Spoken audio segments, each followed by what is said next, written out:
আপনি কি জান্নাতের টিকিট দিতে পারেন? ঠিক আছে, অবশ্যই দিতে পারি। হাতে বললে জান্নাতের টিকিট দেয়, তাই নাকি? নবী সুপারিশ করবে না? নো। কেন? কেন বলবে এটাও বলে দিচ্ছি। সুপারিশ করবে কে? তোর পীর বাবা। ওরে শালা রে, তোরও মনে হয় সময় কাছায় আসছে। নবীর তো সুপারিশ ছাড়া কারো অধিকার নাই। আমি বলি, আল্লাহ বলছেন ওইয়া হাবিব দুস্ত, আমার পরস্থান কেডা? তুমি। আমার পরস্থান কেডা? তুমি। তোমার পরস্থান কেডা? বাবা মা।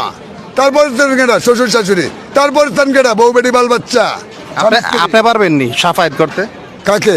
মানে এই যে বললেন যে নবী সাফায়াত করতে পারবো না, টিকিট আমি দিব। আপনি দেবেন? টিকিট আমি লাগিয়ে দিব। আপনি কি জান্নাতের টিকিট দিতে পারেন? ঠিক আছে, অবশ্যই দিতে পারি। আমাকে দুইটা দেন। অবশ্যই দিতে পারি। জান্নাতের টিকিট অবশ্যই অবশ্যই দিতে পারি। কত টাকা, কয় টাকা লাগে? টাকা লাগে না। কি লাগে? লাগে আপনি ইমান আমান বিশ্বাস একই। এতে কি লাগবে?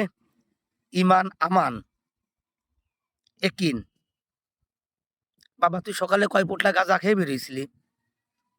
হ্যাঁ, তা তুই সবাই টিকিট দে দে দে দে, টিকিট দিবি কোথায় আসবো ক? তুই টিকিট দে বাবা। ইমান থাকলে গালি দিতে পারে? ইমান থাকলে অবশ্যই গালি ইমান দিতে থাকলে পারি। গালি দেওয়া যায় না?